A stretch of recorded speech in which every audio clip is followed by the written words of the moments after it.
mic check, please. Hey everybody, welcome back to the Ducks Unlimited podcast. I'm your host, Chris Jennings. I'm your host, Dr. Mike Brasher. My name is John Gordon. I'll be your host. And I'm your host, Katie Burke.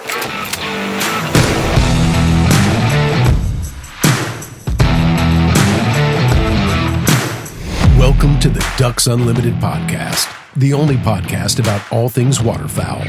From hunting insights to science-based discussions about ducks, geese, and issues affecting waterfowl and wetlands conservation in North America. The DU Podcast, sponsored by Purina Pro Plan, the official performance dog food of Ducks Unlimited. Purina Pro Plan, always advancing.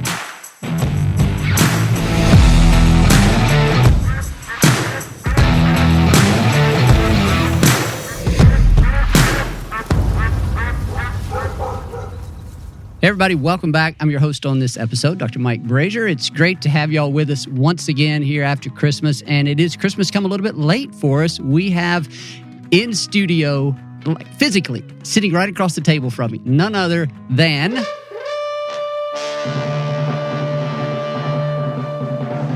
the one and only Dr. Scott Stevens. I used to introduce you from Ducks Unlimited Canada, but that has changed. That has changed. Welcome back to Ducks Unlimited Inc. And you're here with us physically this week, doing some visitation here around national headquarters, and we're going to talk a little bit about that change in your life here a little bit later on. But it is great to connect with you finally in person in studio. Yeah, it's great to be here in the world-renowned podcast studio. I don't know if it's world-renowned, but we'll take that compliment from you however we can get it. It's fancier than my kitchen table, which is where I usually join from. Is it more spacious than you envisioned it, or is it a little more cozy? It's cozy and more poorly lit. Oh, is it? Well, the poorly lit aspect is our producer over there, Chris Isaac. Well, maybe that's not the right descriptor. Maybe it's more sort of mood lit. Mood lit. Okay, we'll take that. I mean, that's the positive spin. Chris Isaac says he agrees with that. Mood lit. Mood lit. So we have you here. We wanted to take advantage of this opportunity with you physically in the office to talk about, I guess a few things related to duck hunting and migration. It's early January and nobody's happy. It's that time of year when everybody finds something Nobody's to happy about. But seriously, this year, about this time, it's been a struggle across a lot of the country this year in terms of the number of ducks we're seeing, the quality of hunting success. We're hearing it from a variety of places and people, and I know a lot of our people are experiencing it too. Just talked to one of my coworkers, and he said, we've shot 7 mallards off our club in Arkansas. Now are you going to ask if the two of us are surprised? Because we talked earlier in the year, and it's like, not surprised. We're going to get there. And that's kind of the nature of this conversation that we wanted to have, checking in and get some of your thoughts on what we're hearing, what we're seeing, how some of the weather has unfolded, and how all of that, whether we're surprised, given where we were in the spring, what we talked about relative to habitat conditions, breeding habitat conditions, and then what is turning out to be a strong El Nino. I think it's firmly I've looked at a lot of data sets or maps here lately, and one graphic I saw had it firmly into the strong El Nino category. So a lot of, there's a lot of things that are sort of working against us in a lot of different locations with respect to birds this year. And so, none of this surprises you that you're hearing from people down south. Have you gotten that question a lot already here today? I haven't. A few people have asked about snow, but that's sort of setting up next year. And the answer is we don't have much. It's been, I think, in Manitoba, it's been the second warmest December on record. Second warmest December on record. And I know I saw some maps also from Wisconsin, from the upper Midwest and the U.S. prairies. Record warmth in December across most of those geographies. The snow, you mentioned people asking you about snow, but that was primarily from the standpoint of what do things look like as we approach spring and the potential to put water back in some of those potholes. But right now, early January, people down here are like, we need it to snow up north because we needed to cover up the food resources so birds will migrate. We've talked over the years about what it is that triggers migration, and it's really cool to see. a number of additional papers coming out now that are using new technologies, tracking individual birds, and they're able to look at exactly when these birds are moving and when they're initiating migration from those northern latitudes. And the same factors keep coming up. It's not a surprise, is Right. it? No. Now, I should say, it's not like we're holding a pile of ducks in Manitoba. That is not true. Okay. Like ducks left Manitoba in late October. So we aren't holding the ducks, but it's been warm.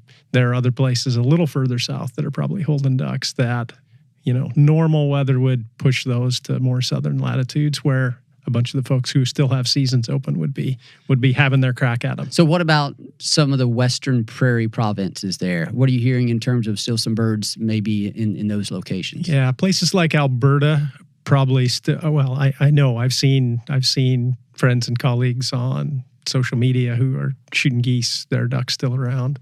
I was in Iowa visiting family, and I actually went for a little duck hunt. There was open water. That was over Thanksgiving, but I was back over Christmas, and I saw a little wad of mallards going into a cornfield. And so there are ducks still present in northern latitude states for sure. Yeah, and I've been chatting with a few folks in Montana, Idaho as well. If they've got open water, if they've got cut cornfields that don't have snow on them, they've got mallards, and they're pretty darn successful from what I've heard and what I've seen. And not to confuse the matter totally, there are a lot of people down here that are having sporadic success. I got a text message from a friend just this morning. He and a buddy went out and got their 2-man limit of mallards pretty short order. That's been a rarity for them, but there are still those opportunities out there. Well, I would think. I mean, usually what happens at these southern latitudes in these kind of years where it's dry and there isn't water spread all across the landscape is if you have good old H2O, you are likely to have ducks. So that applies down here too. It applies down here too. Johnny Lynch was right. Ducks, the water in waterfowl, they still need some of that. They do. How about that? What else can you tell us about snow, weather, anything that, just any superlatives from either your experiences there in Manitoba or what you're hearing from other people? Yeah, we've talked before about we were dry coming into the fall. We got some wet snow earlier in the year. It warmed up and that went away, which isn't necessarily a bad thing because it provided us with some soil moisture. But since then, we do not have much snow. So there's very little snowpack. That's true across Saskatchewan too. And Alberta's always has a tendency to warm up. It's like places in the western U.S., Montana, where you get Chinook winds off the mountains and things warm up, and they have almost no snow cover there too. Yeah, and what I was going to say just left me. Dang it. You are 50 now. It happens. It happens to the best of us. God dog it. What was I going to say? I got it. It came back to me. So, Scott, you're talking about the snowfall into fall and winter. And I know this morning you and I both would have received an email. And there's some maps that come out, I think, every week. Oh, yeah. I get a copy of them. You get a copy of them talking about soil moisture equivalent. I think that's snow water equivalent. Yeah. Which is a map that depicts how much water is contained in the snowpack that is across the landscape there in Canada. And Alberta is brown. Alberta, Saskatchewan, brown. No snow. So you're saying that early snow that fell, warmed up, melted, and there's practically no snow on the ground, no moisture there in reserve no snow for covering up food resources for birds that are still there, but then also for the spring runoff. Right. Yeah. Yeah. And drought continues would be the short news flash. And so that kind of takes me back to one of the things I wanted to discuss when talking with folks down here about the frustration that they're having. A lot of people are saying, well, what do you expect? It's an El Nino. It's a strong El Nino year. It's producing, we came into the fall and winter with extreme drought across the southeastern U.S. El Nino typically produces cooler, wetter conditions across the southeast. Those haven't materialized yet. So we're short on moisture down here right now. That's another complicating factor. But the other thing that an El Nino will produce is warm conditions in the north. That certainly is not helping. So it's literally it's sort of the worst case scenario. Literally a worst case scenario for what we need to to encourage ducks to migrate south, but then also to attract them once they do start migrating. You don't get the weather, the climatological triggers for the migration, nor do you get those, quote, attractants to once they do start moving.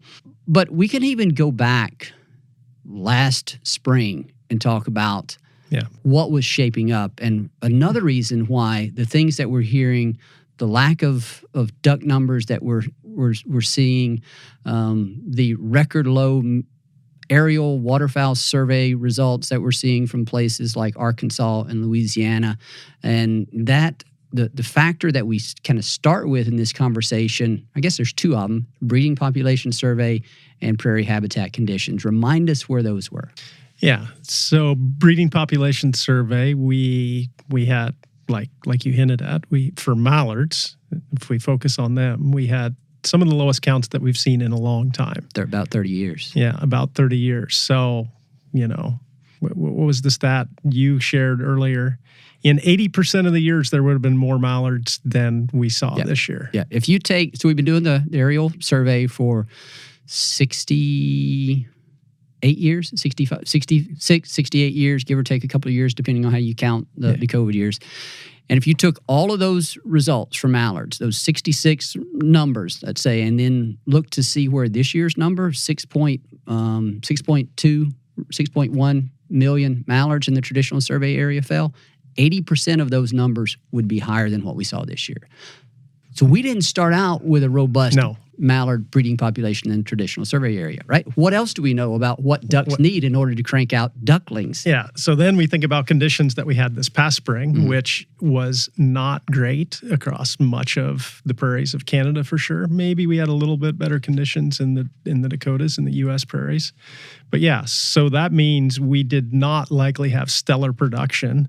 I know things were dry even late into the summer, which probably made brood survival not great. So low duck populations in the breeding pairs, less than ideal conditions for production. So yeah, we will have a fall flight coming south, for all the folks at this latitude of mostly adult birds, not a ton of young birds. Nobody's going to be real excited about how they're going to behave. Even if you get water, they're not going to be, bombing into the decoys like we get when you have high populations and lots of young in the population. Now, there were some positive signals out of North Dakota. We talked about that last year as well. They did get some rain and they did produce a few ducks.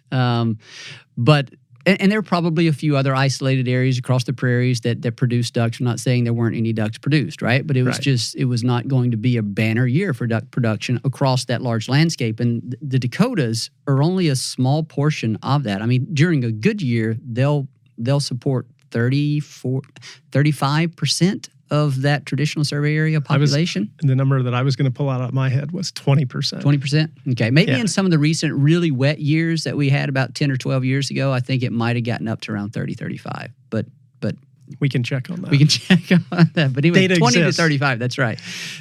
So it's an important area, but there are a bunch of other areas. And, we know that many of those areas were dry, didn't have great conditions. I know when I was out in the field this summer, I was struck by just how dry some of the landscapes were.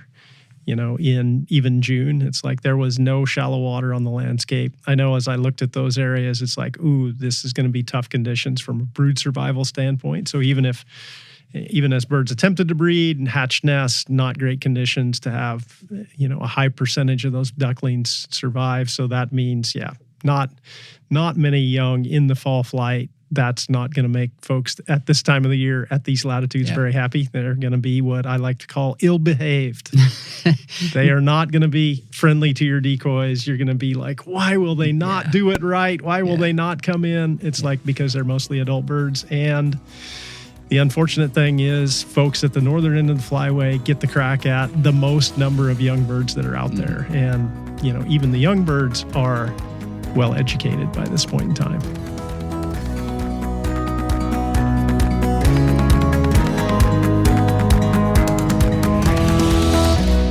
Stay tuned to the Ducks Unlimited podcast, sponsored by Purina Pro Plan, after these messages.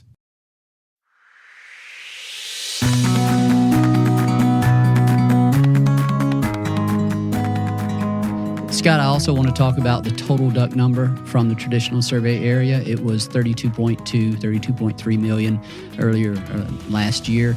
And when I did the little percentile thing, take all the years that we've done this survey and put those numbers together, last year's number fell within about what we call the 35th percentile, meaning 65% of those numbers over that time period were greater than what we saw last year. So also for total ducks, we were starting with a pretty low breeding population. And we always say breeding population alone is an ingredient. It's not the end-all be-all, because it takes habitat conditions that are good. It takes the right kind of conditions throughout that breeding season to stimulate nesting, and then to stimulate re-nesting, and then to support the broods, as you pointed out, to get those birds fledged. And then from a hunter perspective, you got to have the right type of conditions to stimulate that migration, and then to put birds in your area where it is that you hunt. And all of those things have been challenging this year. Yeah. So the one thing that I will say, just from my personal experience, is we have killed a fair number of young birds, non-mallards. Mm-hmm. So there was obviously production from some of those other dabblers, where were they produced? In the prairies, in the boreal. A lot of them were green wings, so you got to really think. Boreal? That's right, boreal birds there. We've had pretty good success with a few juvenile shovelers as well. I mean, would those come from Alaska? Maybe they could. Yeah. So, but there has been some production. But the mallards, I think, have been, in terms of the juveniles that I've seen in the bag, they've been fewer. Yeah, and when I think back on, my duck season has been over for a while, by the end of October. But when I think back, when people had asked me, how was your duck season? It's like, it was okay, but it was tougher, even on breeding areas that I hunt, because things were drier. We had birds around late in the year, but they were not everywhere across the landscape. So it's like, when we found them, I had some really good hunts at the end of the year. But ducks were not everywhere like they can be in some years when we have wetter conditions. Yeah. So to kind of wrap this up, we have in like the 2-week forecast. We're recording this on January 3rd. About 2 weeks out, there are prospects for a really cold outbreak. Now, it's 2 weeks away. A lot can happen. We've all seen that many, many times. Yeah. It can get colder, or it can get 20 degrees warmer. 2 weeks out, sometimes that forecast is just the mean of this time of year, right? That's right. But it certainly doesn't look like the mean of this time of year whenever you look at it. It looks like there's a pretty severe polar vortex disruption, if I'm getting that terminology correct, forecast about 2 weeks out. And it's tempting for southern hunters to get really excited about that.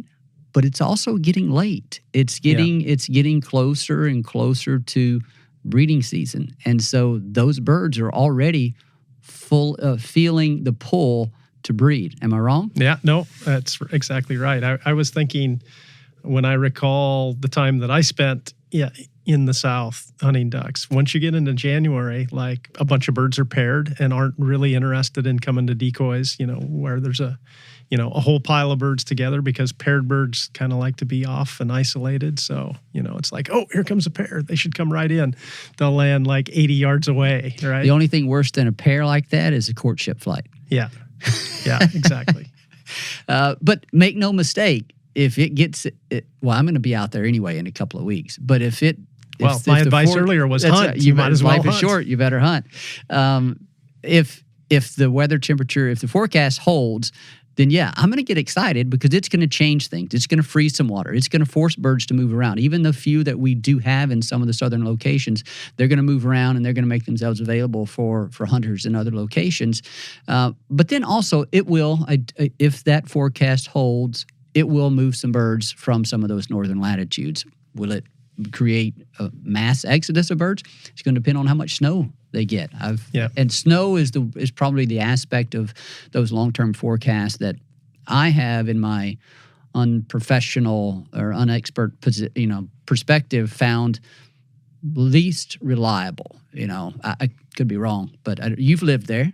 When you think about those 2-week forecasts, do you put more weight into the temperature or the snow forecast? Probably into the temperature. Yeah, that's kind of my thinking too. Now maybe we need a meteorologist on here, Brasher, because I don't know how good 2-week precip forecasts are these days. Maybe those have improved dramatically, and we could be educated on that. But 2 weeks out, it's hard to know exactly how systems are going to move. Usually 3 days out, they have some idea, but the track can change and that sort of thing. So, yeah, it's going to get cold. Will there be snow everywhere to push birds south? Yeah, we don't know. Stay tuned. Yeah.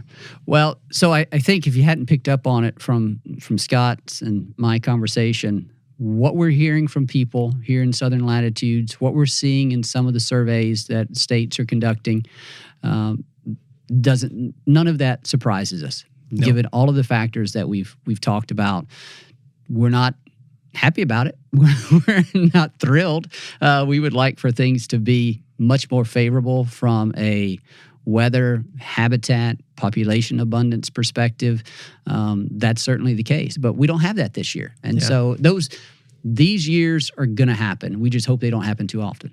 Yeah, I was going to say, tongue-in-cheek, if you don't like all of this variation and challenges due to environmental condition, you need to be like an upland bird hunter or something. Where probably not for you. Yeah, duck hunting may not be your gig because we deal with that all the time. It's a key driver. Scott, we'll put that conversation to the side. I'm sure we will connect with you here in the coming months as we get closer to the breeding season. We're going to be hoping for a lot more moisture between now and April. To fill some of those wetlands, because it's not looking good up there right now. No, if we think this year was tough, if it stays as dry as it is right now. You think it's going to get back to like 21 conditions during 2021? Yeah, good question. It'd be close. Yeah. And that was like really, really dry. Some of the driest conditions we had seen since the late 80s, maybe. And in 21, we didn't have the survey, right? So That's we correct. Didn't have the pond count to actually document where That's we right. were. That's right. We estimated those. Yeah. And I think we had some questions about those. Yeah. But let's move on real quick. I want to talk about your move back to DU Inc. A lot of folks may not remember that. I think we probably talked about this one of the first times we interviewed you, your background, and you worked for DU. Your start first came with DU Inc. right here at headquarters. Tell us about that. Yeah, I started here at DU's national headquarters in Memphis, Tennessee on my birthday, August 12th, 1996. So that's been a while ago. It doesn't seem like that long ago, but yeah, it's been a number of years ago now. So I spent almost 15 years with DU Inc. And then in December of 2010, moved for a role with DU Canada and have been up there until a couple days ago in a role with them. So, transitioning back home, you could say, to work with DU Inc. again. And excited about the new role. So, you're from Iowa originally? Grew up in Iowa, yeah. And so the opportunity for the position that you've newly taken is what? Tell us about that. Tell us what you're going to be doing and how excited are you? Yeah, I'm pretty excited. So the title is Director of Prairie and Boreal I should know what this title is. Director of Prairie and Boreal Conservation Strategy. There it is. It came to you. It came to me. Still new. It's still new. Yeah, this is the second day on the job. First day was just traveling to Memphis. So, and really the big picture is to help facilitate our success in those two geographies, which are, without question, the two most important geographies on the continent from a waterfowl perspective. So that's exciting. It's like getting to spend all my time and energy focused on driving our success in the two areas most important to ducks. It's like, if you're a duck guy like me, what could be better? I mean, that's a pretty sweet deal. I know whenever you saw that announcement, the position announcement, I know you had to get pretty excited about that. Yeah, it's like, please don't throw me in the briar patch. That's right. Is this position similar to, but maybe an expansion of what our good friend Dr. Fritz Reed had been doing for quite some time? Yeah, I would call it sort of an evolution of that, because Fritz's role was mostly focused on the boreal. Yep. And so this is an expansion to capture the prairies and the boreal. And it feels like a good fit for me because I've spent a bunch of time helping, do science and then deliver conservation in the prairies of the U.S., the prairies of Canada, and the boreal. So, it's kind of a logical fit, and I am excited about it. We'll get to work with a bunch of colleagues that that I knew from my start with DU Inc. and some of my colleagues from DU Canada that I've been working with most recently. So really looking to facilitate their success, as we come up with strategies where we can make more progress from a conservation standpoint. We'll need money to do that conservation work. So we'll get to work with our development teams on both sides of the border to raise the money that we need to deliver that conservation work.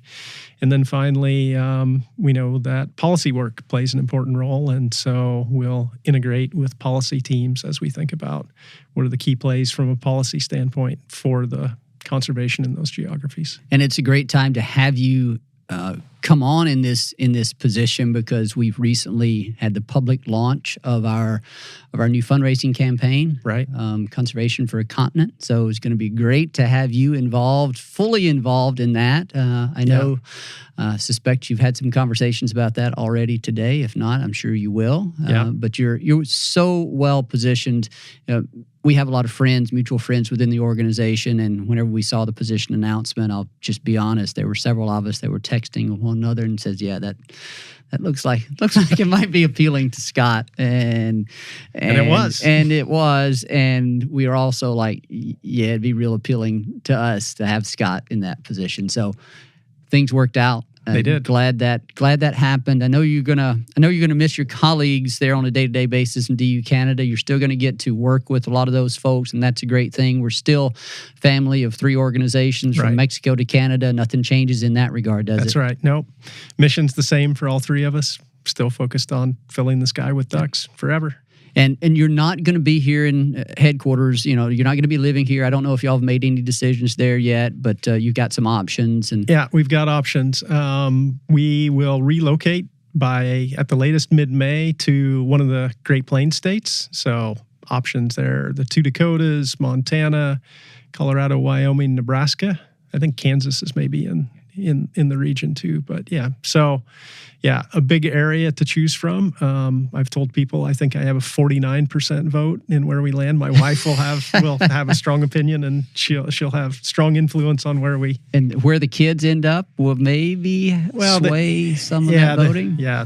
My kids are in Missouri and Iowa now, so we'll be closer to them. I think there's some Kansas City Chiefs fandom and maybe Kansas City Royals fandom in your family. I've got my Royals City Connect socks on today. So it's a tough time to be a Royals fan. A little easier to be a Chiefs fan, but maybe not so much recently. Yeah. We'll see. We'll get it straightened out. Yeah. Well, Scott, that's going to wrap it up for us today. Appreciate you taking the time to join us here in the studio. Again, welcome back to DU Inc.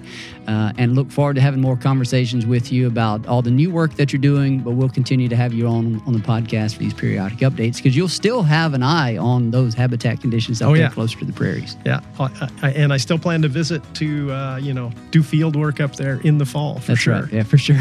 For sure. If you ever need any help, you know where I am, right? I do, All right, thanks, Scott. Thanks, Mike. A very special thanks to our guest on today's episode, Dr. Scott Stevens, now back with DU Inc.